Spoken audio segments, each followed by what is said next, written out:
Hey everyone, are you practicing for your practical examination or OSCE and you're not exactly sure how it would play out in real life? This is the video for you, so stay tuned.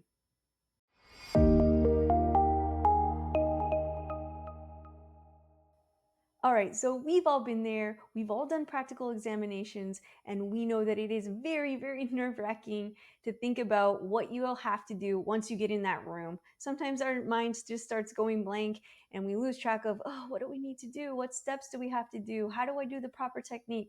Well, the best way to battle those insecurities is to practice and practice with the rubric. Test yourself, have someone grade you, record yourself, watch yourself back, see how you look and how you do. This video here is a practical run through. So without really practicing too much, maybe I messed up a few times, maybe, I went ahead and ran through the practical examination with the rubric for the simple interrupted practical procedure. So I want you to pull out your rubrics and grade along with me and see how I did. And we'll meet back after it's over.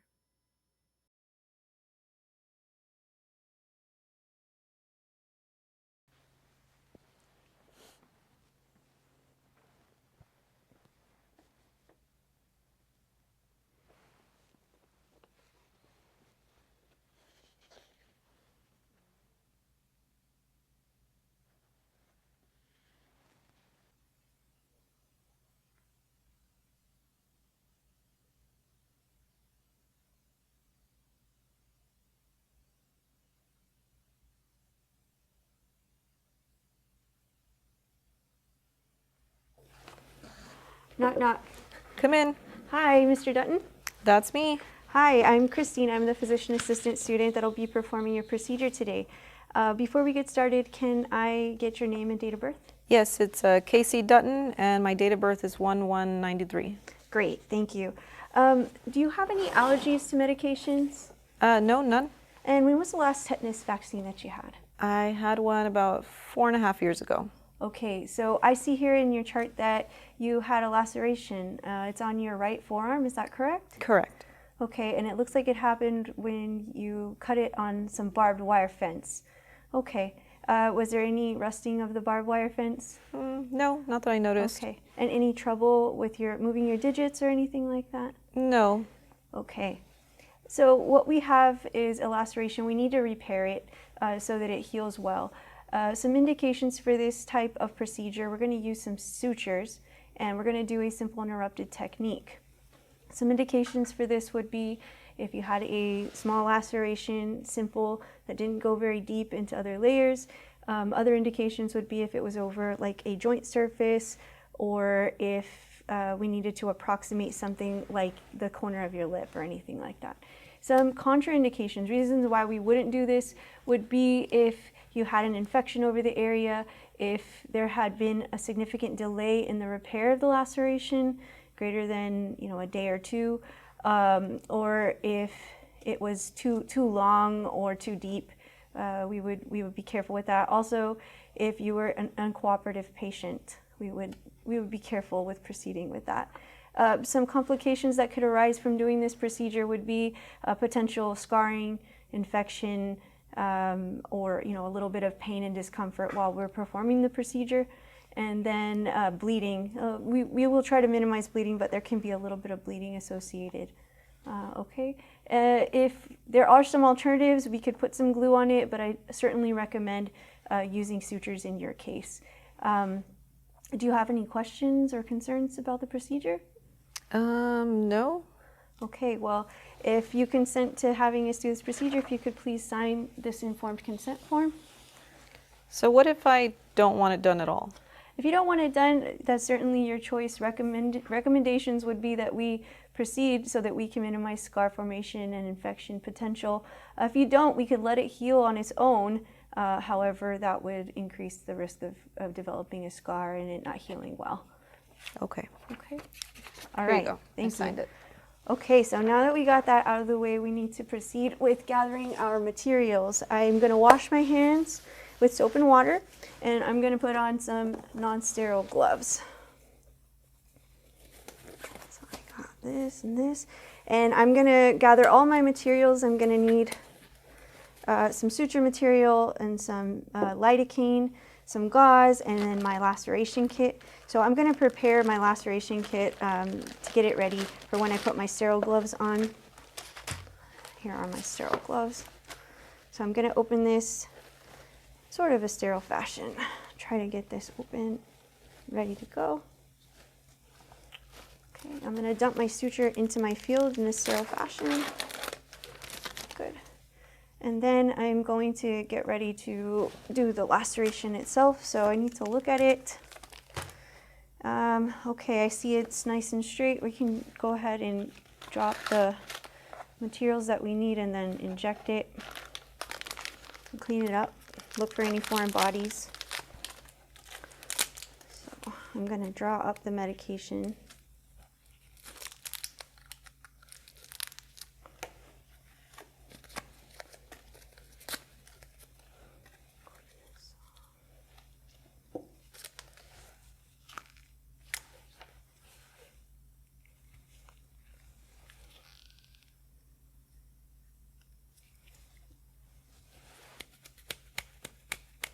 Have you ever had a laceration repair before? No. Okay, we'll walk you right through it. We'll explain all the steps as we go. I know you can see here that we're getting some needles ready. We are going to have to put some numbing medication in your arm so that you won't feel the procedure. That's really the only part that kind of burns a little bit.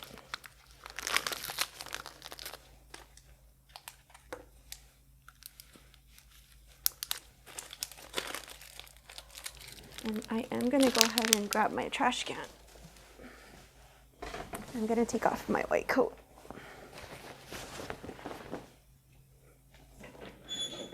All right, so I've drawn up the medication I'm going to need.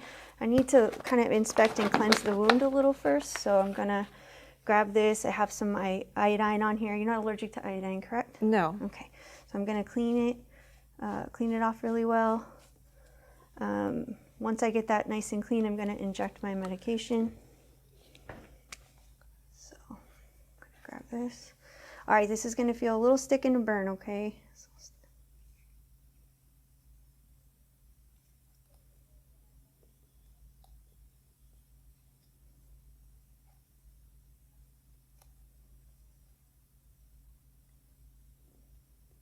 All right, I'm going to let that kick in for a little bit. It takes about a minute to really take effect.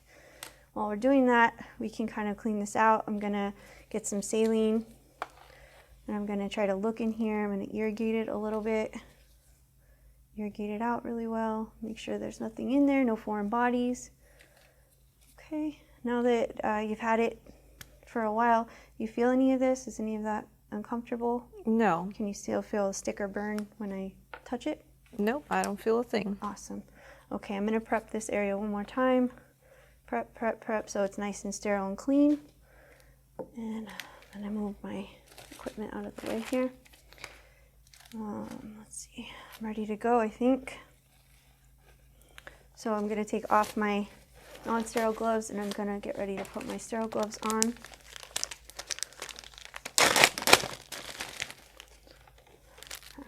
I'm going to move your arm for a second so I can put my sterile gloves on. Would you mind putting your arm back once I'm done with putting my sterile gloves on? No, I don't mind at all. Thank you.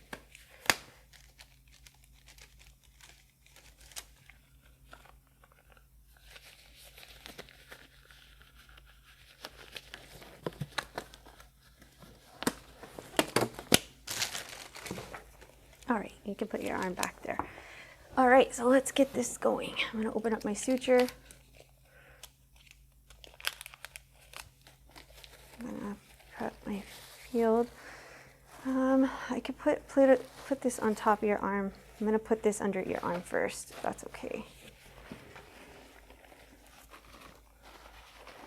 Just to have a little extra area to work with. Thank you. All right, put this down so I can see what I'm doing.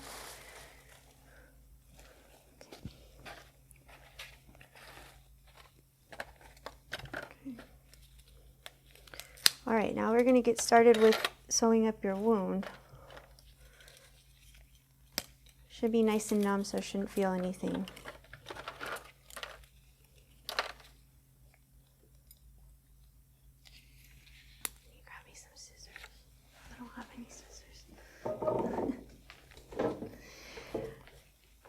so we're going to get started here on one side.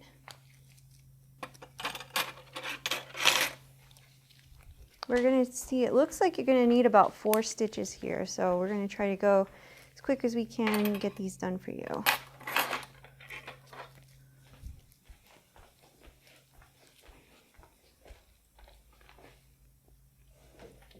Thank you.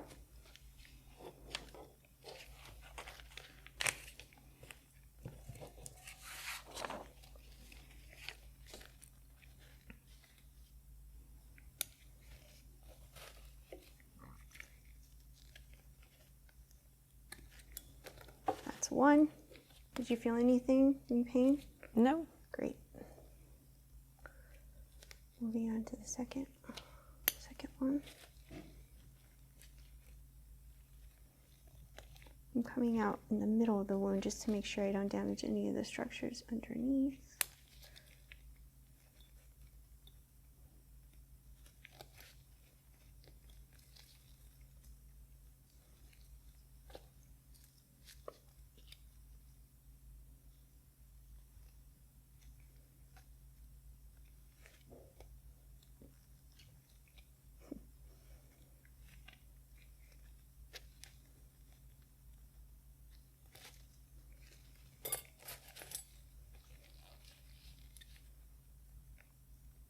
Two down, 2 more to go.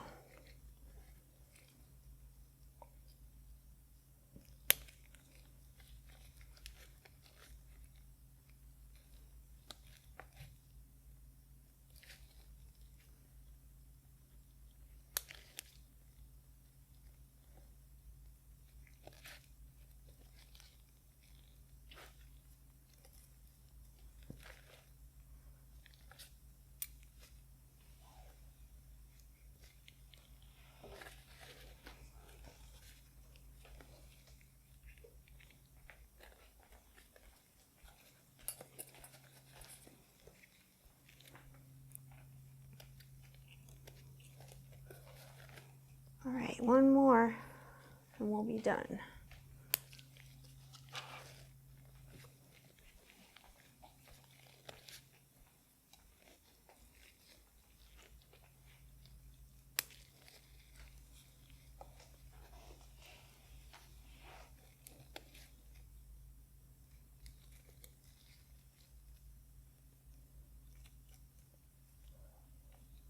Last one, just gotta tie it off and we'll be done.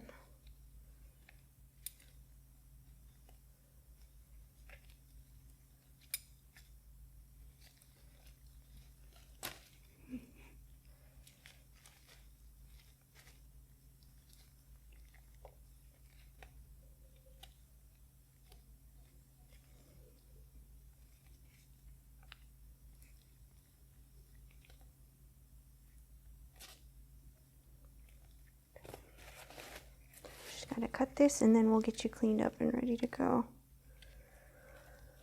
All right, so we placed 4 stitches in here. This needs to be removed, so these stitches do not absorb. We're gonna have to have them removed. Since it's on your forearm, probably anywhere between 7 to 10 days should be fine.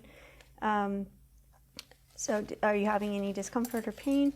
No. Okay, great. So I'm gonna take this off. I'm gonna clean the area gently with some saline just to get some of the iodine off and make sure everything is clean. I'm going to dry it off gently, and I'm going to place some triple antibiotic ointment. So I'm going to place them on this stick. I'm going to place it here along with a non-adherent dressing, probably, or a bandage that I would put there. I'm going to clean up my area. I'm going to put my sharps in my sharps container, which should be over here. My sharps in my sharps container. I'm going to take off my sterile gloves, throw everything away. I'm going to wash my hands with soap and water and then talk a little bit about the post-care instructions. So we just placed 4 simple interrupted sutures in your forearm. Again, like I mentioned, want to wait about 8 to 10 days to have those removed. You can come back here or follow up with your primary care physician to have them removed. You definitely don't want to pick or scratch at any of these stitches. You don't want to try to pull them out or take them out on your own. You can gently wash with soap and water, although you don't want to submerge it underwater, so no pools or the beach or anything like that.